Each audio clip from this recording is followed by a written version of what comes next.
नमस्कार. मशरूम मसाला बनवण्यासाठी इथे आपण 200 ग्रॅम मशरूम घेतलेले आहेत. तर हे 200 ग्रॅमचं पॅकेट मी साधारण 50 ते 55 रुपयाला घेऊन आलेले आहे.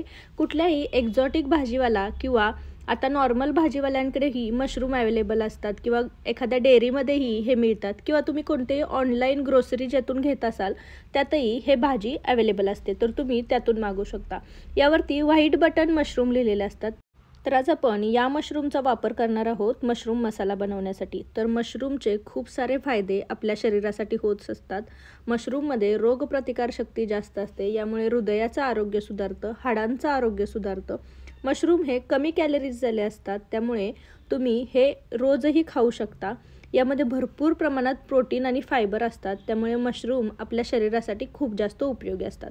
तर असे हे मशरूम मी आणलेले आहेत. आता तुम्ही पाहू शकता यावरती भरपूर सारी माती आणि धूळ आहे. तर आधी आपण ही साफ करून घेणार आहोत. तर मशरूम तुम्ही डायरेक्टली पाण्यानेही साफ करू शकता किंवा इथे मी 2 चमचे गव्हाचं पीठ घेतलेलं आहे. गव्हाचं, ज्वारीचं, बाजरीचं तुम्ही कोणतंही पीठ घेऊ शकता आणि हे पीठ आपण या मशरूमला व्यवस्थित चोळून घेणार आहोत. यामुळे काय होतं, मशरूमवरती जे कोणती घाण असेल, माती असेल, धूळ असेल तर ती व्यवस्थित स्वच्छ होते. त्यामुळे हे व्यवस्थित आपण हलक्या हाताने सगळा जो पीठ आहे ते आपण या मशरूमला आधी लावून घेणार आहोत आणि नंतर यावरती पाणी घालणार आहोत आणि पाणी घालून हे मशरूम आपण स्वच्छ धुवून घेणार आहोत. मशरूम आपण व्यवस्थित 2 ते 3 पाण्याने धुवून घेणार आहोत. तुम्ही पाहू शकता पाणी खूप खराब झालेलं आहे, याच्यावरती भरपूर घाण होती. तर ही घाण आपण सगळी काढून घेणार आहोत आणि मशरूम पूर्ण स्वच्छ करून घेणार आहोत. तर इथे मी सगळे मशरूम व्यवस्थित स्वच्छ करून घेतलेले आहेत. हे थोडेसे काळसर दिसत आहेत, याच्यावरची ही जी स्किन असते ही निघते, तर आपण तीही काढून घेणार आहोत. म्हणजे जो वरचा काळा झालेला भाग असेल तो निघून जाईल. तर तुमच्यावरती आहे, तुम्ही ही स्किन काढू शकता किंवा असेही तुम्ही मशरूमच्या भाजीसाठी मशरूम वापरू शकता. तर इथे मी अलगद हाताने याची स्किन काढून घेतलेली आहे. तर तुम्ही पाहू शकता मशरूमचा कलर बरोबर लगेच चेंज झालेला आहे. पण हे मशरूम पटकन काळे पडतात, त्यामुळे ही प्रोसेस फास्ट करायची. आता यासोबतच मी याचे जे मागचे दांडे आहेत तेही काढून घेणार आहेत. भाजीमध्ये तुम्ही या दांड्याचा वापरही करू शकता, पण मी शक्यतो वापरत नाही. तर सगळ्या मशरूमच्या स्किन काढून घेतलेल्या आहेत आणि आपण याचे दांडेही काढून घेतलेले आहेत. आता हे मशरूम आपण व्यवस्थित कट करून घेणार आहोत. तर तुमच्या आवडीनुसार तुम्ही मशरूमचे कट मारू शकता. किती जाड किती पातळ ठेवायचे ते तुमच्या आवडीवरती आहे. तर इथे मी मोठ्या मशरूमचे साधारण 5 भाग होतील असे केलेले आहेत आणि छोट्या मशरूमचे 2-3 भाग केलेले आहेत. अशा प्रकारे मी हे सगळे मशरूम व्यवस्थित चिरून घेतलेले आहेत. तर तुम्ही पाहू शकता अगदी नॉर्मल साईजचे मी हे कट करून घेतलेले आहेत. आता हे मशरूम आपण आता मॅरिनेट करून ठेवणार आहोत. तर मशरूम मॅरिनेट करण्यासाठी आधी मी यावरती लाल तिखट टाकणार आहे. तर 1 चमचा मी यावरती काश्मीरी लाल मिर्च पावडर टाकते आहे. यामुळे आपल्या मशरूमला चव खूप छान येते आणि सोबतच कलरही छान येतो. सोबतच पाव चमचा मी इथे हळद टाकते आहे आणि आता थोडंसं मीठ टाकायचं. मिठामुळे या मशरूमला छान पाणी सुटतं आणि हे जे तिखट आणि मसाले टाकलेले आहेत हे या मशरूमला व्यवस्थित कोट होतात. त्यामुळे थोडंसं मीठ टाकायचं, छान टॉस करून घ्यायचा. अलगद हाताने हे मशरूम हाताळायचे. टॉस करून घेतलाय, छान मशरूमला सगळा मसाला आणि मीठ लागलेलं आहे. तर आता आपण हे साईडला ठेवणार आहोत. आता 10 ते 15 मिनटं आपण मशरूम मॅरिनेट होत आहेत, तोपर्यंत आपण याचं वाटण काढून घेऊयात. तर इथे मी 2 मध्यम आकाराचे टोमॅटो बारीक चिरून घेतलेले आहेत, याच्या बिया काढून घेतलेल्या आहेत आणि सोबतच 5 ते 7 काजू आणि मगज मी साधारण अर्धा तास पाण्यामध्ये भिजत ठेवलेली होती. तर तीही आपण या वाटणामध्ये घालून घेणार आहोत. मगज बी आणि कांद्यामुळे आपली ग्रेव्ही खूप छान थिक होते आणि अगदी हॉटेलसारखी याची कन्सिस्टन्सी होते. तर पाणी न घालता आपण याचं वाटण करून घेतलेलं आहे. टोमॅटोमध्ये छान पाणी असतं, त्यामुळं हे व्यवस्थित वाटलं जातं, याला पाण्याची गरज नाही. तर छान अशी पेस्ट तयार झालेली आहे. तोपर्यंत आपले मशरूमही छान मॅरिनेट झाले. तर एका पॅनमध्ये मी थोडंसं तेल घेतलेलं आहे आणि थोडंसं बटर यामध्ये घालणार आहे. बटर छान आपण तेलावरती विरघळून घेणार आहोत. तुम्ही नुसता तेलाचाही वापर करू शकता किंवा नुसत्या बटरचाही वापर करू शकता. तर आता बटर व्यवस्थित विरघळलं आहे, आपण यावरती हे मशरूम घालणार आहोत. तर तुम्ही पाहू शकता मशरूमला छान पाणीही सुटलेलं आहे. तर आता मशरूम आपण या बटरवरती आणि तेलावरती 1-2 मिनटं छान परतून घेणार आहोत. जास्त वेळ परतायचं नाहीत, 1-2 मिनटंच, जेणेकरून हा जो मसाला आहे तो या मशरूमला व्यवस्थित कोट होईल आणि आतपर्यंत जाईल. तर 1-2 मिनटं आपण अलगद हाताने हे मशरूम हलवून घेतलेले आहेत. 2 मिनिटाने आपण हे गॅसची फ्लेम बंद करणार आहोत आणि हे मशरूम साईडला ठेवणार आहोत. तर मशरूम आपले छान फ्राय करून झालेत. आता आपण भाजीची तयारी करूया. तर गॅसवरती मी एक कढई ठेवली आहे. यामध्ये आपण तेल घेणार आहोत आणि तेल व्यवस्थित गरम करून घेणार आहोत. तर साधारण इथे मी 2 मोठे चमचे तेल घेतलेलं आहे. आता यामध्ये आपण खडे गरम मसाले घालणार आहोत. तर इथे मी तमालपत्र घातलेलं आहे आणि सोबत थोडीशी लवंग, मिरी आणि दालचिनी घातलेली आहे. यासोबतच मी 2 लाल मिरची घेतलेल्या होत्या, कट करून घेतलेल्या आहेत आणि त्याही घातलेल्या आहेत. 1 मिनिटभर आपल्याला हे गरम मसाले छान तेलावरती परतून घ्यायचे आहेत. गरम मसाल्यांचा छान वास यायला लागला की आपण यामध्ये जिरी घालणार आहोत. तर मिनिटभर परतल्यानंतर इथे मी जिरी घालते आहे. जिरी ही तेलावरती छान तडतडून द्यायची आहे. जिरी आपली तुम्ही पाहू शकता छान तडतडली गेलेली आहे.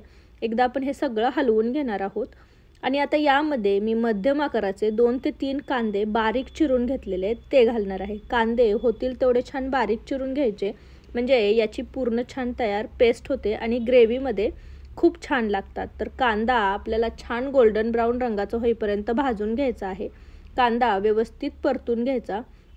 1-2 ते 3 मिनिटातच कांदा छान कलर बदलायला लागतो. तर तुम्ही पाहू शकता की हा साधारण 3 ते 4 मिनिटामध्ये छान गोल्डन ब्राऊन रंगाचा झालेला आहे. कांद्याचा व्यवस्थित कलर बदलायला लागला की कांदा सतत हलवून घ्यायचा, नाहीतर मग तो करपू शकतो. कांदा आपला पटकन शिजावा म्हणून आपण यामध्ये मीठ घालणार आहोत. तर इथे साधारण मी अर्धा चमचा मीठ घातलेलं आहे. आपण मशरूमलाही कोट करताना मीठ घातलेलं होतं, त्यामुळे मीठ बेतानेच घालायचं. व्यवस्थित कांदा हलवून घ्यायचा, त्यामुळे कांदा आपला छान मऊसूत शिजतो. तर कांदा शिजतोय तोपर्यंत आपण यामध्ये अर्धा चमचा आलं लसणाची पेस्टही घालणार आहोत आणि तीही तेलावरती आपण छान परतून घेणार आहोत आणि कांद्यासोबत व्यवस्थित मिक्स करून घेणार आहोत. तर तुम्ही पाहू शकता कांद्याचा छान कलर बदललेला आहे आणि आता कांदा जसा परतला गेला तशी त्याची साईजही कमी झालेली आहे. तर आता कांदा आपला व्यवस्थित परतला गेला आहे. आता यामध्ये आपण जी टोमॅटोची ग्रेव्ही आहे ती घालणार आहोत. तर आपण टोमॅटोची जी ग्रेव्ही बनवून घेतलेली होती त्यामध्ये मी थोडंसंही पाणी घातलेलं नाही आहे. तर अशी ही जाडसर आपली ग्रेव्ही तयार झालेली आहे. मस्त थिक ग्रेव्ही तयार झालेली आहे. ही सगळी ग्रेव्ही तुम्ही काढून घेणार आहोत कढईमध्ये आणि आता ही टोमॅटोची ग्रेव्ही आपण कांद्यासोबत व्यवस्थित मिक्स करून घ्यायची आहे. आपल्याला ही ग्रेव्ही थोडीशी शिजवून घ्यायची आहे. तर आता 2 ते 3 मिनटं ही व्यवस्थित हलवून घ्यायची, मिक्स करून घ्यायची आणि आता यामध्ये आपण मसाले घालणार आहोत. तर इथे मी 1 चमचा काश्मीरी लाल मिर्च पावडर वापरलेली आहे. 1 छोटा चमचा मी धनेपूड आणि 1 चमचा मी जिरेपूड घातलेली आहे. सोबतच अर्धा चमचा आपण यामध्ये गरम मसाला घालणार आहोत आणि 1 चमचा आपण यामध्ये किचन किंग मसाला घालणार आहोत. तर किचन किंग मसाल्याने याला खूप सुंदर अशी चव येते आणि हॉटेलसारखी अगदी याची भाजी तयार होते. त्यामुळे किचन किंग मसाला तुम्ही आवर्जून घाला. आता हे सगळे मसाले आपण या ग्रेव्हीसोबत व्यवस्थित मिक्स करून घेणार आहोत. मसाले आपले करपू नयेत म्हणून आपण यामध्ये थोडंसं पाणी घालणार आहोत आणि व्यवस्थित हे पाणी या ग्रेव्हीमध्ये मिक्स करून घेणार आहोत. तर तुम्ही पाहू शकता आपले मसाले व्यवस्थित या ग्रेव्हीमध्ये मिक्स झालेले आहेत. मी अजून थोडं पाणी घालते आहे आणि ही ग्रेव्ही छान थोडीशी पातळसर बनवते आणि आता ही ग्रेव्ही व्यवस्थित बनवून घेतली की यावरती आपण झाकण ठेवणार आहोत आणि हे टोमॅटो आणि कांद्याची जी पेस्ट आहे ती व्यवस्थित शिजवून घेणार आहोत. तर साधारण 3 ते 4 मिनटं यावरती आपण झाकण ठेवणार आहोत. यामुळे यातला टोमॅटो आणि कांदा व्यवस्थित छान शिजेल. तर थोड्या वेळाने आपण झाकण उघडून घेणार आहोत. आपली ग्रेव्ही छान शिजलेली आहे आणि आपण तुम्ही पाहू शकता आपल्या वाटणाला सुंदर असा कलर आलेला आहे. याला छान तेल सुटलेलं होतं. मसालेही आपले छान परतले गेलेले आहेत. तर ग्रेव्ही मिक्स करायची आणि आता यामध्ये आपण हे जे फ्राय केलेले मशरूम होते ते घालणार आहोत.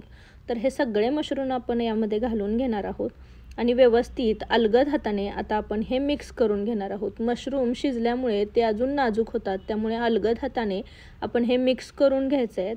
आता हे व्यवस्थित 1-2 मिनटं छान हलवून घेतले की यामध्ये आपण पाणी घालणार आहोत. तर तुम्हाला भाजी किती पातळ किती दाटसर करायची आहे त्यानुसार तुम्ही यामध्ये पाणी घालू शकता. आपण यामध्ये काजू आणि मगजबीची पेस्ट घातलेली होती, त्यामुळे आपली भाजी जी आहे ती थोडीशी नंतर दाटसर होते. त्यामुळे मी यामध्ये माझ्या अंदाजानुसार 1 ग्लासभर पाणी घातलेलं आहे. झाकण ठेवायचं आणि आता ही भाजी आपण 5 ते 7 मिनटं उकळून देणार आहोत.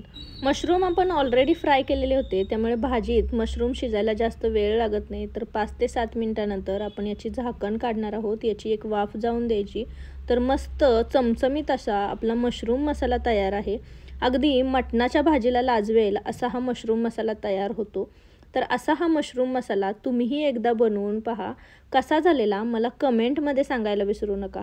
रेसिपी जर आवडली असेल तर रेसिपीला एक लाईक नक्की करा आणि तुमच्या फॅमिली आणि फ्रेंड्ससोबत याची लिंक जास्तीत जास्त शेअर करा. तुम्ही जर माझ्या चॅनलवर नवीन असाल तर चॅनलला नक्की सबस्क्राईब करा आणि जवळचे बेल आयकॉनही दाबा. त्याने माझ्या चॅनलवरच्या नवीन नवीन रेसिपींचे नोटिफिकेशन तुम्हाला मिळत राहतील. तर पुन्हा भेटू अशीच एक मस्त चमचमीत रेसिपी घेऊन. तोपर्यंत थँक्यू.